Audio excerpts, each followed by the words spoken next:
Everybody in UK Crime Book Land. I'm here with Edel Coffey to talk about her debut crime novel, Breaking Point. If you could give us a quick summary of the plot, please, Edel.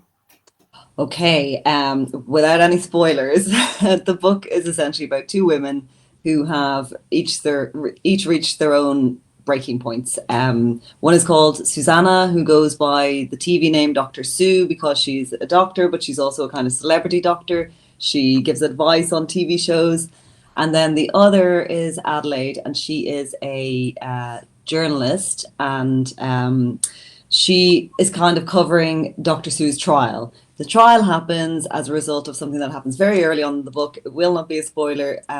Dr. Sue is going to work one day and she forgets that her small baby is in the back of her car until it is too late. So that's kind of the beginning, where it opens up from, and we learn a little bit more about both of them as we go along, and about Adelaide, who has her own sort of past that she's kind of trying to ignore and run away from. And also, just talking about our lives, how we live now, that crazy pace we all live at, or everybody seems to live at. I really wanted to address that. That was not a brief summary, was it? Well, that's a pretty good summary of what occurs in the book without giving a lot away. Because Okay, good. as you say, the what you've described is early in the book. I think it's no more than chapter 1. So yeah. Yeah. And it's like it's on the back of the book. It's, Yeah.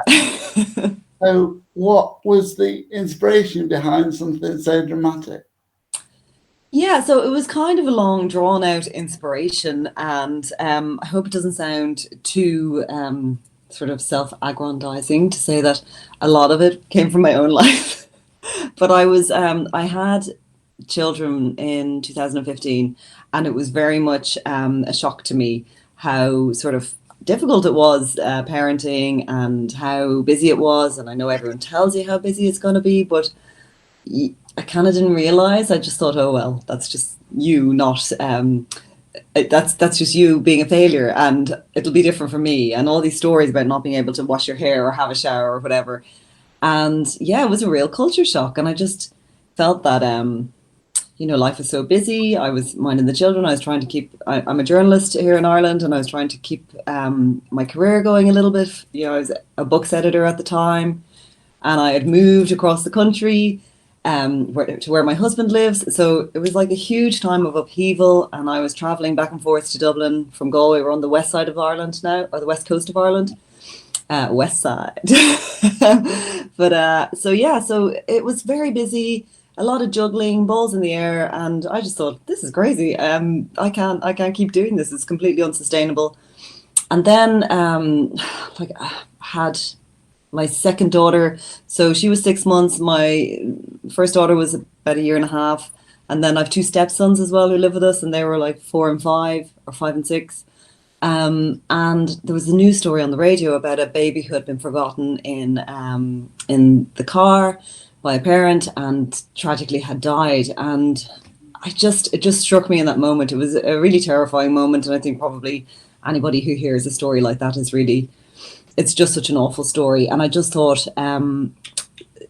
this could happen to me. This could happen to anybody.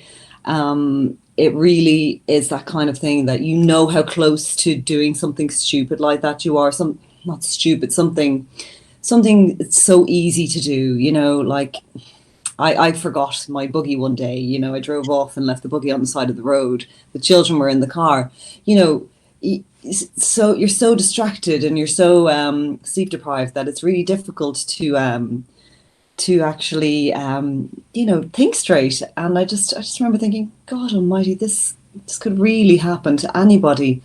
And I was just terrified, and I started counting all my children. Every time we got in the car, I was like, is everybody here? Are there 4 children in the car? And same when we got out of the car. And it just really scared me, I think, because I felt like how close it could be to anybody's life. And actually, after the news of the book came out, that it had sold, and the synopsis of the book came out, people messaged me on social media, people who I hadn't met, people who were friends.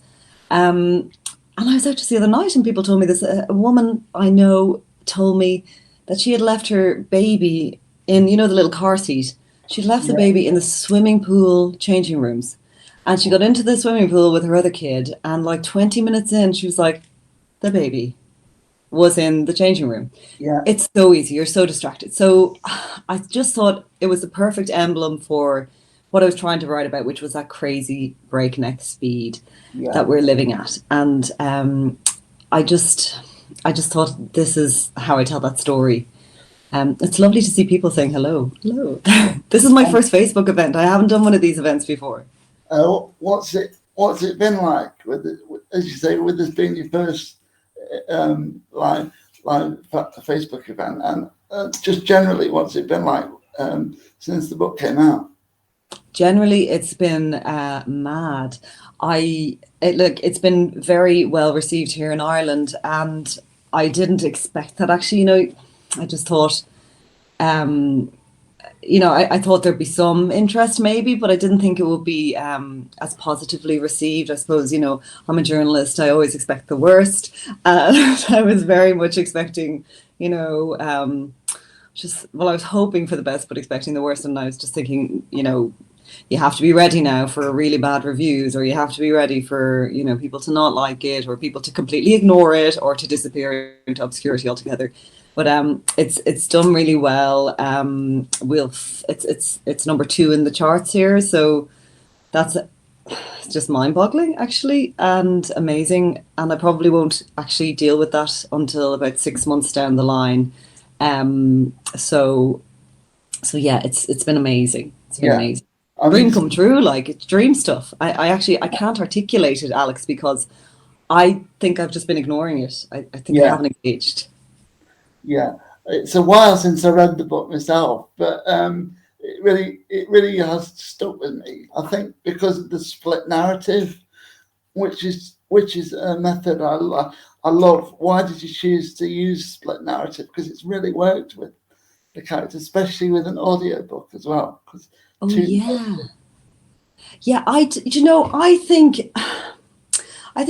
I used the split narrative, not in a very sort of conscious choice, but it was more just a case of I wanted to tell different aspects of women's stories, and I think initially I might have tried to do it all through Susanna, but actually there were so many things I wanted to explore.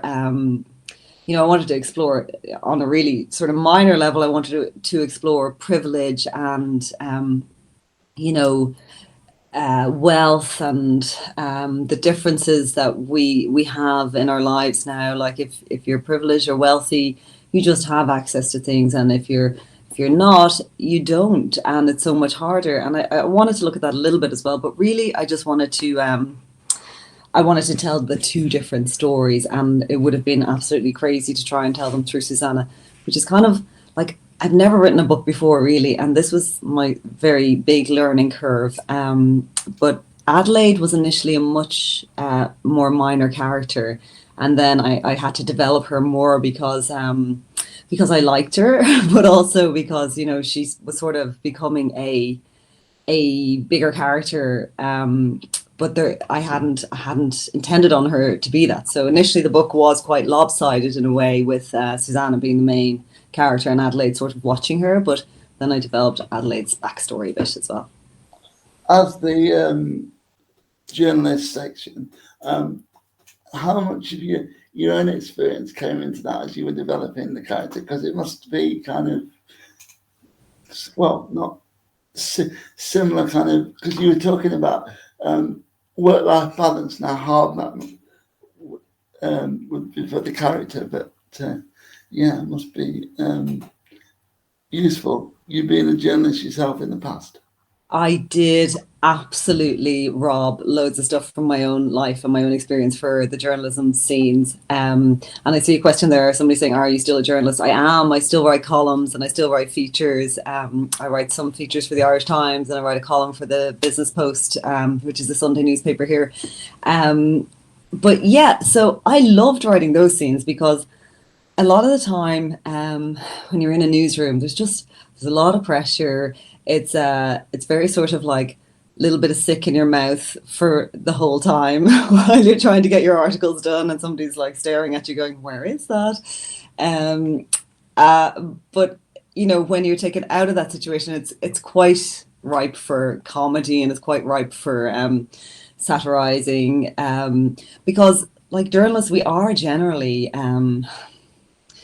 you know, we're not cool people. We're kind of bit stressed, and we also think that every article we're writing is the best article in the world, and also the most important article in the world. And there's a lot of kind of like, where is it? Give it to me now. And of course, like, it disappears without a trace most of the time. But also the newsroom, it's such an exciting place to be. It really is. I missed newsroom so much when I'm freelance now, so I don't go into, like, sure, nobody goes into an office these days, do they? But I haven't been in a newsroom like in a couple of years, and it's just such a buzz. Like, the place is so exciting. There's always somebody having a fight. There's always somebody like doing something exciting. There's always somebody gossiping, and you hear everything first. And it's such a great place to work. It really ruins you for working anywhere else, because everywhere else is kind of boring in comparison. Like, the only place you could go after a newsroom is probably like the emergency department of a hospital or something, because that's probably the only place with the same kind of stress and adrenaline. Yeah. But yeah, there was loads of stuff from my own life. Obviously, working for the New York Times was a bit of wish fulfillment, so I stuck her there. Yeah. But Adelaide's not me for sure. But like, loads of the scenes are, yeah, definitely informed by my experience, because it gives them authenticity, really, doesn't it? Yeah. I hope. Definitely does, because I've read quite a few journalists, like Dean's character and the journalist stuff. There's a lot of different ways you can do it, and I was really curious as to why you went to America, because Oh, this is a really, really specific reason, actually, Alex. And everybody asks this, and I feel like it's a really boring answer.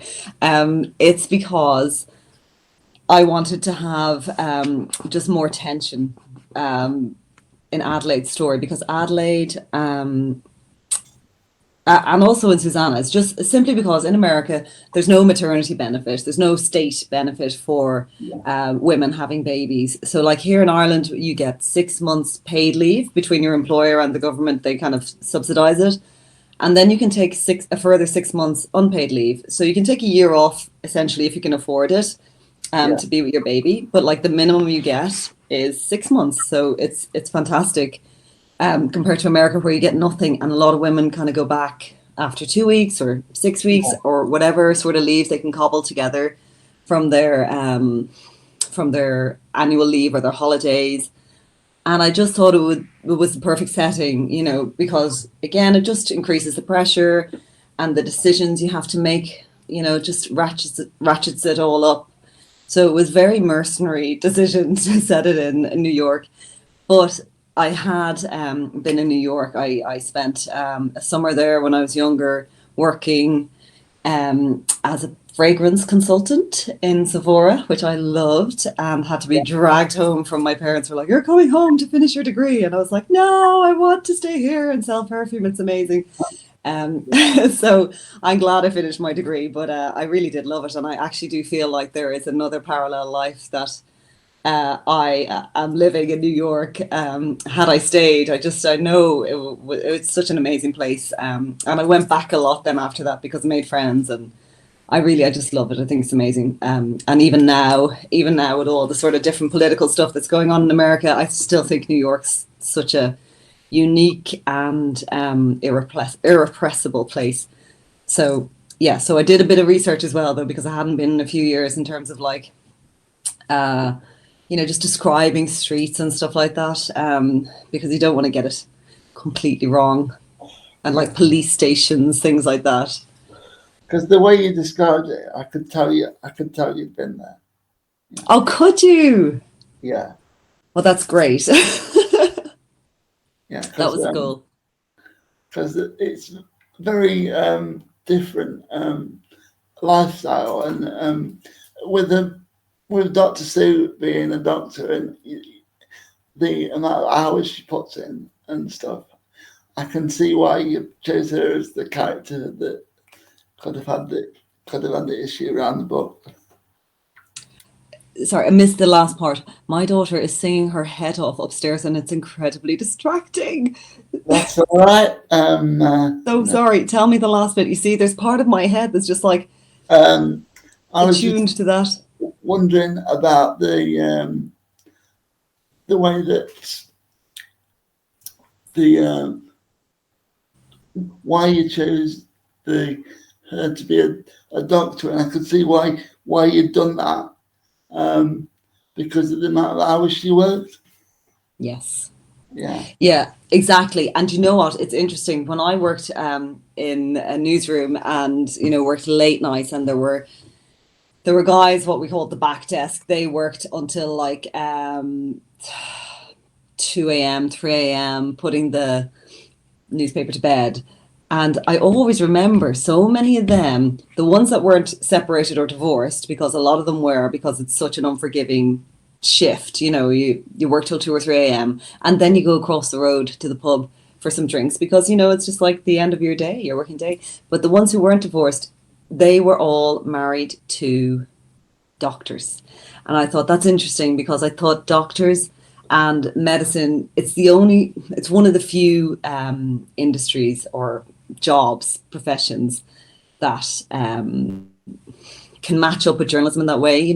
We both think it's life or death, our work. And for doctors, it really is life or death. But and there's that sort of demand, that sort of like, if you don't do it, it is really serious. Like if there's a hole in the paper, it feels like it's the most serious thing in the world. And in the same way, like, you can't just not turn up for a shift if you're a doctor. It's serious stuff. So I was interested that journalists and doctors kind of paired off in that way. So yeah, definitely very practical terms. She could work 80 hours a week. It could be very plausible. And also, like, the only other thing I thought would work would be finance, but I'm not really very familiar with the world of finance, and like, numbers, not my thing. So I thought, yeah, that would be good. And also I thought, I wanted her to be kind of fame adjacent. So I was kind of thinking, like, I want her to be more serious than a celebrity. Like, she's got her own sort of really well-earned, hard-earned profession, and she's very serious. She's she's achieved a lot, but I wanted her to be in that world as well, that was kind of glamorous and a bit glitzy, and quite judgmental as well. People see you on the telly, they think they know you, they think and they think they can make a judgment on you as well. And so much of the book, for me, I've realized in retrospect, just thinking about it and talking about it, is about judgment. Like, so much of it is about how women are seen, and how they kind of have to present themselves if they want to be seen or viewed in a certain way, and how much of that is really unfair, just image, and how we have to present ourselves to the world. It can just be the difference between success and failure in a lot of cases. How have you found the reaction to that? Interesting, actually. A lot of women are responding to the judgment part of it, all right. And I just think that's because it's such a sort of part of women's lives, like that. How you dress, how you look, what makeup you wear. Like, you should have seen the state of me before I came on this Zoom chat now. Like, I'm not going to lie to you, Alex. I did not do the back part of my hair. I just did these two flaps at the front. I thought, that's fine. There's no camera at the back for the Zoom. But yeah, like, it's I'm not going to say it's hard, but it's part of life, and there is a judgment, and you see it at school gates, and you see it in work. And this is why I had Dr. Sue. She doesn't even like the clothes that she's wearing, and they're all kind of boring, and beige and black and tan, and they're all silk and cashmere, and all these beautiful things, but at the same time they're just like a uniform and a thing that hides her in a way. It's like a way of disguising her. So that people see her and they say, oh yeah, she looks shiny, she looks professional, we trust her, she's a doctor. And we trust her because she's got that handbag and it looks really expensive, so she must be really successful because she can afford that handbag. And there's all that kind of thing. It all just like self perpetuates, I suppose, you know. And nobody knows like what her life is like. People just think, well, her life must be amazing. And in many ways, her life is amazing because all that privilege is there. But also, in many ways, she's not even getting to experience her own life. She's just on the run. Yeah, image is so crucial in the US court system because, of course, they get TV coverage unlike we would ever see. You know, if we had as much TV coverage as they do on court trials, I think it'd be very different. Yeah, and also like that thing about fame, because anybody can be famous now as well. And you know, if you get a big enough court case, I don't know, I don't exactly know how that works in terms of like if you're one of those lawyers that's you know, working on like the OJ case or the Louise Woodward case back in the day. Like I watched that when I was a kid. That was on Sky News, and even as a kid, I kind of couldn't believe that we were able to watch Yeah. it on TV. But yeah, you know, it's so much of Rodney in the book, the prosecutor. So much of him is about that kind of entertainment aspect of both law and also of media that I wanted to look at in the book, because a lot of I do think it's sort of shifting now. It's certainly shifting in Ireland, like around 2000 to 2005 or 2008.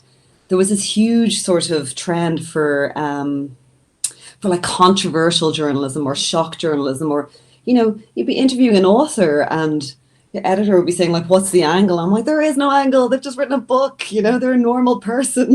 There's no crazy angle. But there always had to be like a backstory. My video is frozen, can you still see me and you can still hear Yeah, me? can still Right, see you and still hear you, no problem. Yeah, I'll yeah. go on. So, but yeah, so there was that kind of, it's like it just was this desire for shock journalism and entertainment, and I think it's the same in law. In some cases, where you've got people that they think it's about winning over the jury, and I know that is the case sometimes, but also it feels like sometimes the jury could be won over just by the sheer power of a performance, and that's kind of worrying. I mean, I hope that's not the case, but it must be very distressing in a courtroom if you do get a lawyer like that, or you do get a barrister like that who's just, you know, charismatic and says all the things that can, you know, unsettle you and take you down, or make the jury second guess you. So yeah, I kind of wanted to speak about that a little bit in those scenes.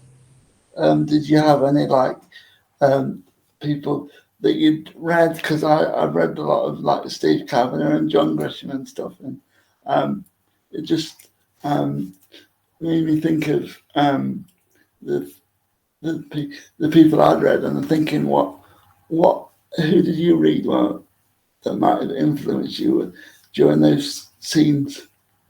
Do you know, I read an amazing book, and I don't know if you or your readers will be familiar with it or not. It's kind of a random book, I suppose, but it's called The Journalist and the Murderer, and it's a book by Janet Malcolm, and it's a non-fiction book, and it was written back in the 90s, I think, but it was about this amazing case about a man who had murdered his wife, and this journalist was going to write his biography, and it ended up in court, and it's a brilliant book, and it was based on two very long essays that were published in the New Yorker magazine, and that for me was a really it's an American court case. She's an American writer. She's now dead, unfortunately. But she's brilliant. If anyone hasn't read her, she's fantastic. She's really clear, concise prose. But it was one of those interesting court cases, very American in feeling, I thought, very American in tone. The idea that somebody who had murdered his wife and was talking to a journalist for his biography, would then have what I would describe as the temerity to kind of sue the journalist who was writing the book. It was so overblown and unbelievable, and yet it happened. That to me was one of those tones that I really associate with that American court system, where things can get so out of hand. People can sue each other for millions and millions and millions of dollars.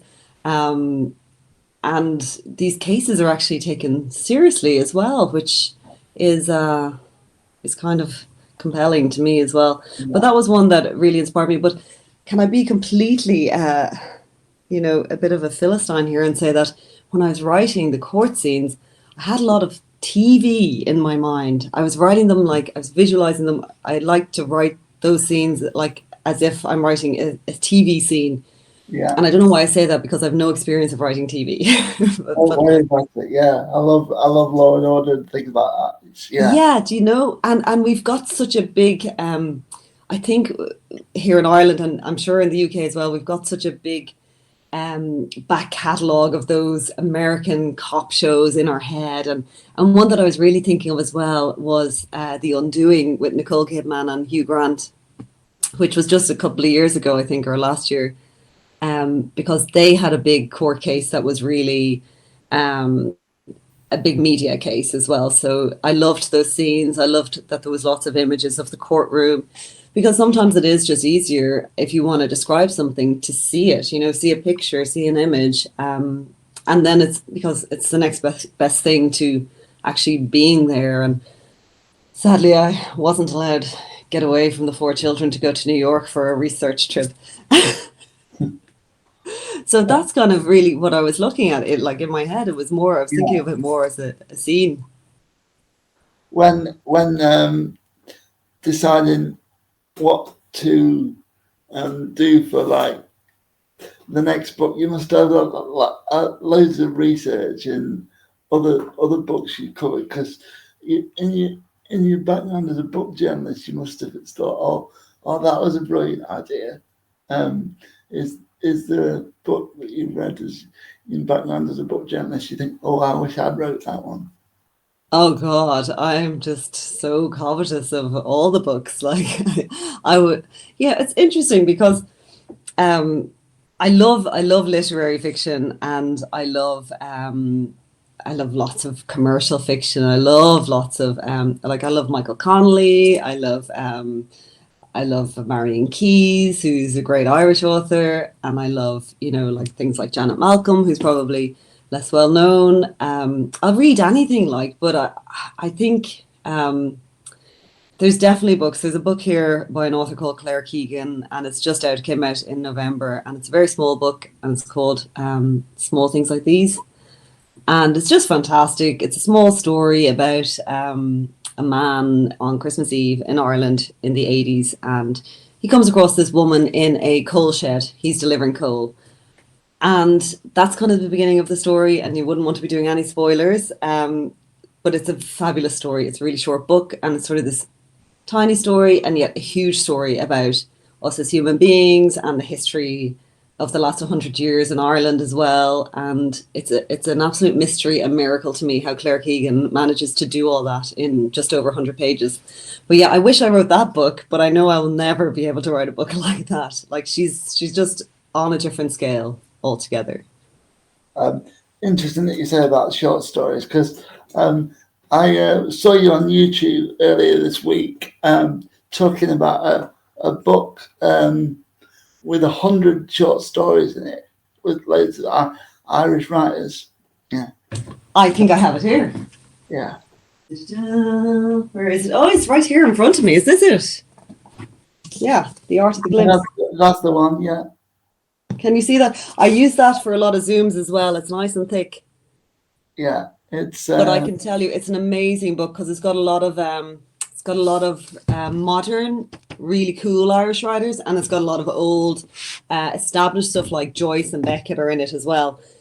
But it's edited by a brilliant writer called Sinead Gleeson, and she's working on a novel. She wrote a memoir.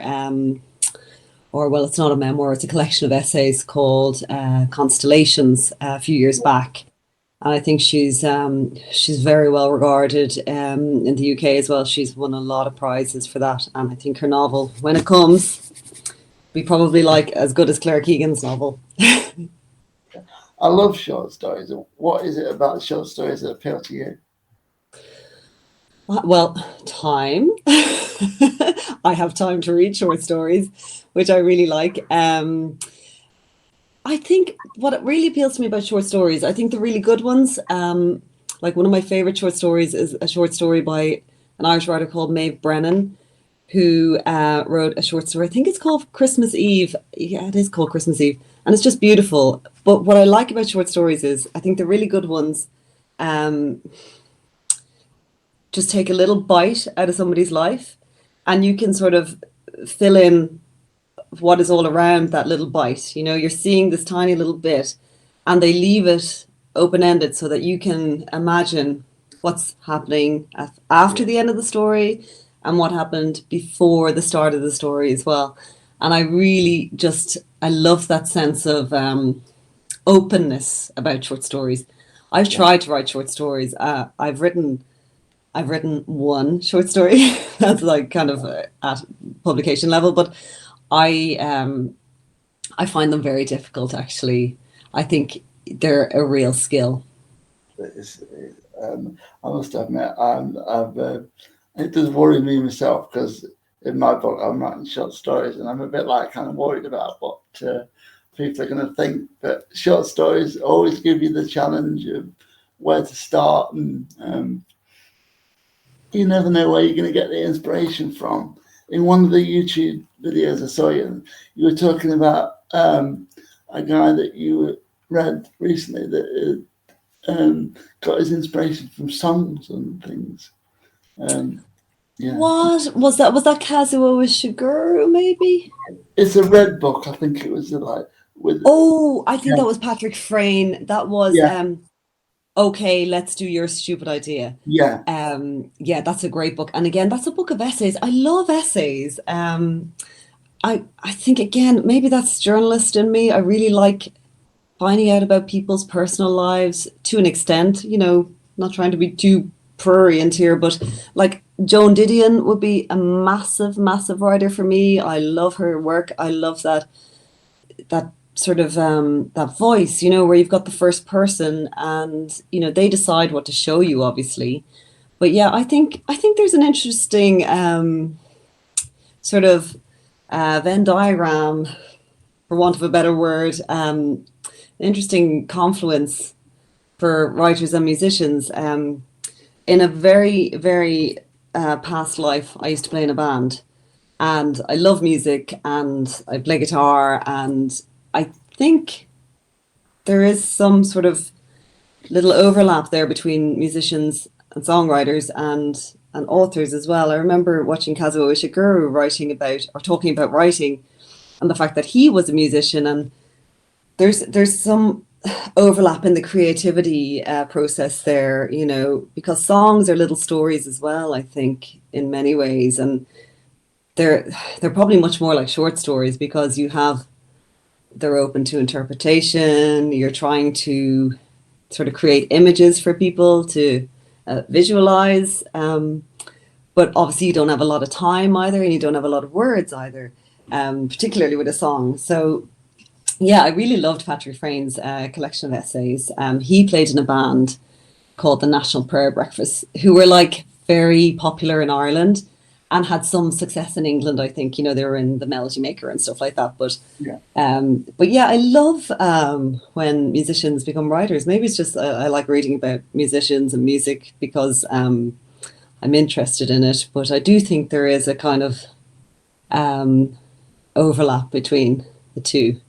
Yeah, see your Facebook, your users are saying many writers are also authors, and many musicians are also authors. I wonder, is it just all on a continuum of creativity? Yeah, I think there's got to be some link somewhere.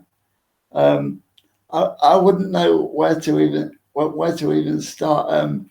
When you were looking at your own book though, the relationships is always a key element for me. The husband is a architect. Why did you go there? Do you know what? I wanted him to be outside of her world and outside of my world as well. I wanted him to feel a little bit distant. And I think I'm only realizing that now, actually. That's really interesting. Why? But I wanted him to feel like there was a disconnect between Susanna and him. Like I didn't want them to be simpatico, do you know? I wanted him to do something different and something outside of her sort of realm and something also outside of my realm of knowledge. But also I do love I love architecture, but I don't know a lot about it. You know, I love the famous ones. And that's about as far as it goes. But yeah, John, I really didn't like John. I don't know why. I think I was like probably transferring or projecting some feelings onto John. But my editor said, like, you know, we love John, and Susanna's being really mean to John. John's a really nice guy, and I was like, okay, I need to go through this and be aware that John is a nice guy, and I have to stop like just projecting angry feelings onto him through Susanna, because that wasn't fair. But yeah, I wanted to look at that thing really about how there is a pressure on women of a certain age, if they want to have children, to have them quickly. And I can't imagine. I just think, like, if you're in a situation like that and you want to have children, I think it must be very, very, very difficult, you know, to make a call on, you know, meeting somebody and then having children with them, or, you know, whether or not to go the solo route. I think it must be incredibly difficult. And I wanted to have Susanna have that little bit of, you know, she feels it's a personal failure, that she had done everything else, but she had kind of forgotten to do that thing. And then she hadn't even realized that she wanted children.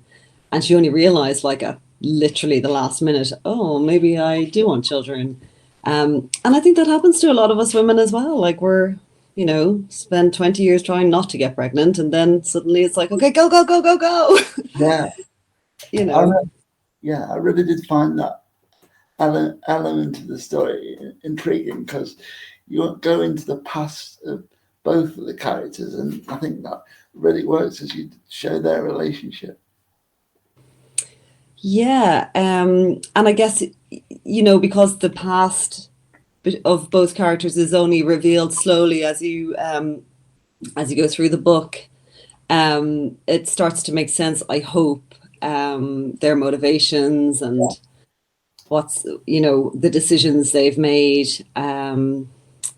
But yeah, you know, there's so many issues in there, and I don't want, for people who haven't read it, I don't want it to sound like it's some big, you know, issues book, because really it's just, it is a gripping sort of page turner. And I think it's a page turner because of how I wrote it, because I wrote it in a big hurry. I was afraid that I would not fulfill my dream of writing a book.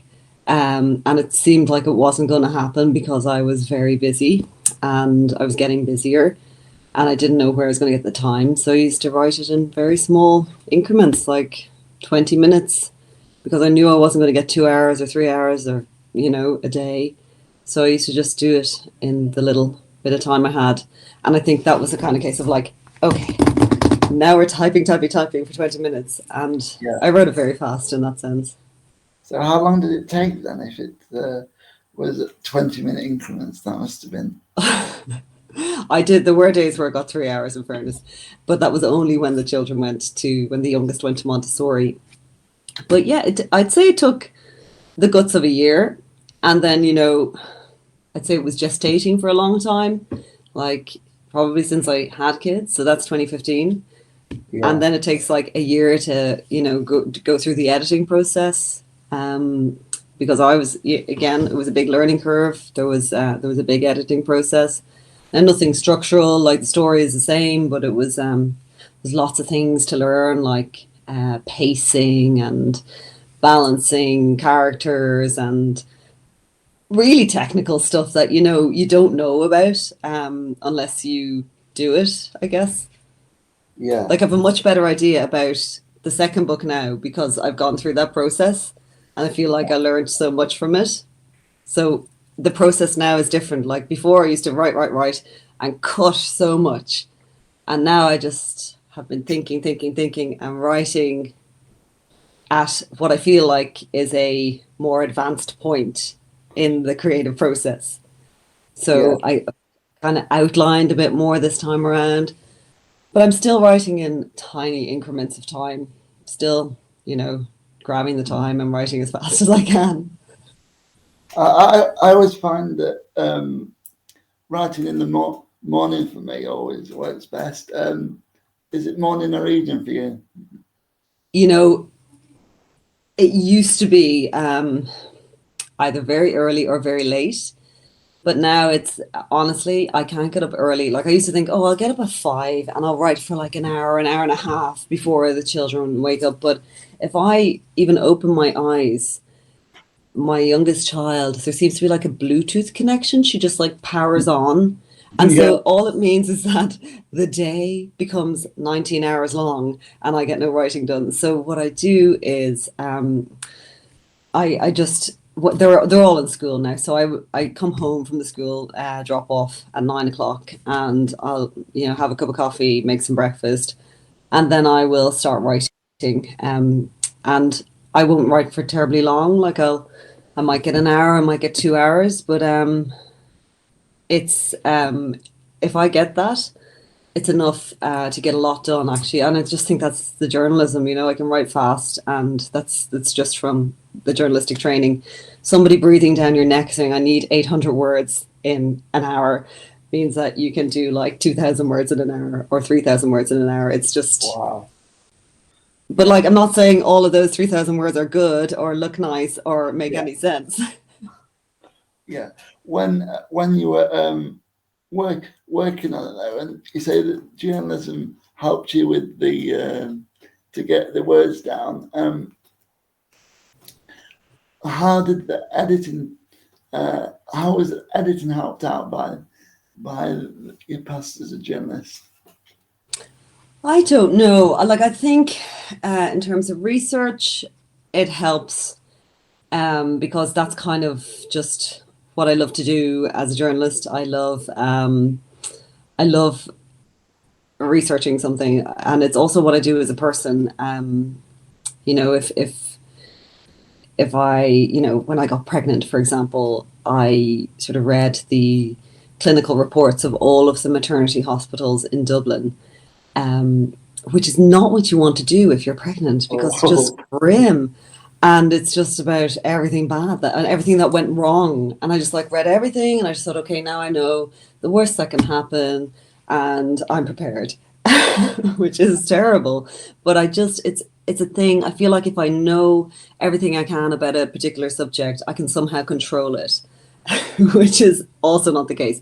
But in terms of the editing process, I think it helped because actually I didn't find the editing process in any way upsetting, the way some people do. And I was quite aware that my editors, who were so nice, they approached me very delicately and very gently. And I thought, that's really nice. But there was absolutely no need for that because I understand, if you hadn't been edited in the past, it might be painful or it might feel like you're no good. But I was so used to being edited. I'm so used to having articles thrown back at you and told to rewrite the whole thing that any kind of editing is really it's just part of a process, and editing is part of a process that I'm very used to.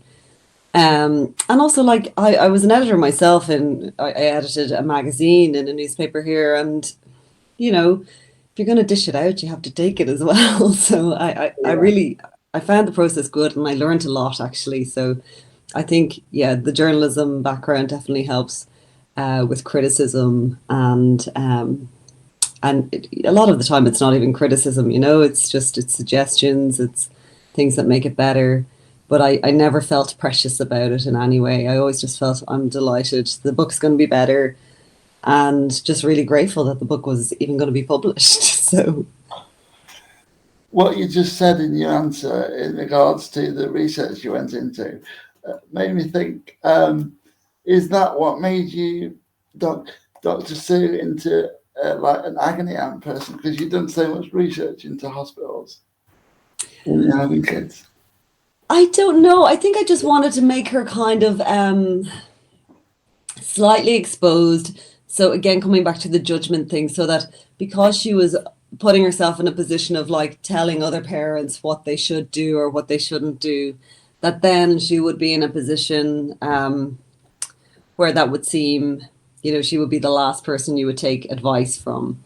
So I think making her, sort of an expert in her field in terms of like giving advice to parents was really just, God, I sound so mean. I'm just like trying to ratchet up the pressure on all of the poor characters. But that's why I think I did that for her. Yeah, I think we've got a question at the bottom of the feed from Facebook user. Oh, what's the next book about? You tell me. Um, it is.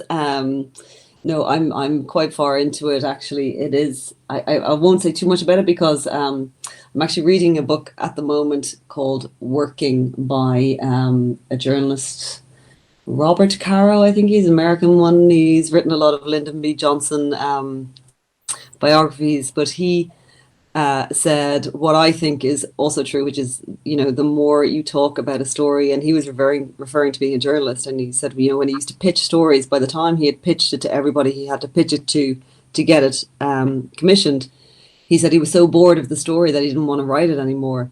So I kind of feel the same. You can talk a book to death, but I will say that it is it's looking at issues, it's looking at power. I'm really interested in power and its distribution in terms of along class lines, along wealth lines, and along gender lines.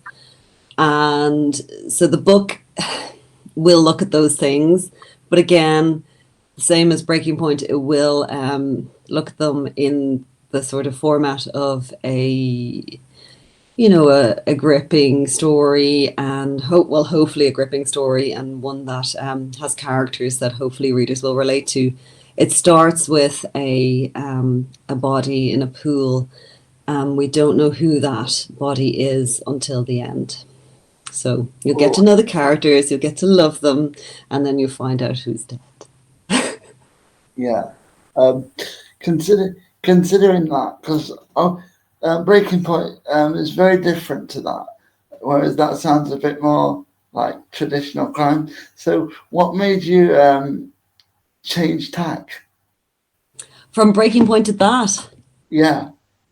Well, you see, really, in my head, it's not changing tack. Like, there is a dead body, but it's not a police procedural. It's not anything like that. It is it's a way of telling the story that I want to tell, which is ultimately about power. Who gets to have it? Who gets to keep it? Who gets to give it out? And that's really what I'm exploring. And there's a dead body in Breaking Point too. So it's similar in that way. So don't just because you hear there's a dead body, it's different. Yeah. I'd say Breaking Point is more of an impact book because of the build up to the trial and stuff. Really? Yeah. What would and you say? in terms, oh, sorry, go ahead. In terms of what you were about to ask me? Yeah. In terms of impact, so you see the arc as the build up to the trial, and then you got the trial and the impact as they're going through it, I think. Yeah. Yeah. Now there's a lot of impact in the second one as well, I would say, Alex. Yeah. I don't want to give too much away. Absolutely, yeah. Oh, somebody's asking which country is it set in. It is set in London at the moment, but that's again for a really specific reason, because that pool in London, that Sky Pool, I think it's called. It's like the big perspex pool that's slung across two buildings. That's the pool that the body's in. Sounds pretty cool, because I like the idea of a body in a swimming pool. I mean, that's pretty. That's not cool, Alex. Well, Very sad. As a crime fan, it's kind of like Okay, good. as an unusual thing. It's obviously not cool if you're a body in the pool. I'm only joking. As crime fans, we can get a little bit unusual at times, I suppose. Yes. Yeah. Yeah, and you're right. I really do like that kind of impact. I really like, and I think I'm a very visual writer. I like to sort of create images, and I like for the reader to see that image. And I know they'll see something different than I saw when I was writing it, but I really like visually impactful scenes. I like to be able to see something and for it to be really, really evocative in your head. You can really see it. So I think that's why that idea of the pool was there. I shouldn't say too much about it. There probably will be no pool by the time this book is finished. Well, that's it. That's probably enough on that. I was just thinking about what crime writers you might have read, because we've been talking generally about the literary stuff you read, but we've not talked about crime writers that you're a fan of. Oh, well, I'm a massive fan of John Connolly, and I know he's not sort of very sort of typical crime. I know there's different genres in his fiction as well, but I love Michael Connolly. I don't know if you'd classify him as crime either, do you? I do. I would, yeah, because he's like Bosch, and then you've got the legal thrillers and all sorts of different things in that. Yeah, and he's such a brilliant writer as well. Like, I think people I think a lot of people who haven't read him don't realize what an amazing writer he is. I really enjoyed those Icelandic books by Ragnar Jonasson as well, but I made a really fatal mistake. I read the third one first. Oh, disaster. Yeah. But I still enjoyed them. I really get worried about reading things in the wrong order. Oh my God. And I was certain that I had the first one, and it was the third one. It was a disaster. But yeah, I love old school crime as well. I went through a phase of reading all the Raymond Chandler books, which I adored, just like, the phrases. And another crime series that I loved is by this, they were a couple, a Swedish couple. They're the Martin Beck novels. Do you know those ones? They're set in the 60s, I think. And this married couple wrote them. I hesitate to try and pronounce their names, but it was Maj Sowal and Per Valou, I think is what they're called. But Martin Beck is the detective, so it's probably easier to find him than to find the authors. But I love those because they're really procedural, and there's no mobile phones, and any computer is like the size of a fridge, and there's lots of landlines, and I really like that kind of police procedural because, obviously it's easier to get away with stuff. In those days, there's no CCTV, but also I really like that there's a different process. When you're not relying on CCTV or, DNA, there's a different crime process, which I enjoyed a lot. Yeah. Thank you so much. A really interesting hour. And I'm really interested to see whether the swimming pool will be in the second book or not. I'm really interested to see if it will be. Hopefully it will. It's due very soon. So I'm going to have to make a final call on the swimming pool. Yeah. Thank you so much. Thank you for having me, and thanks for all the lovely questions. No problem.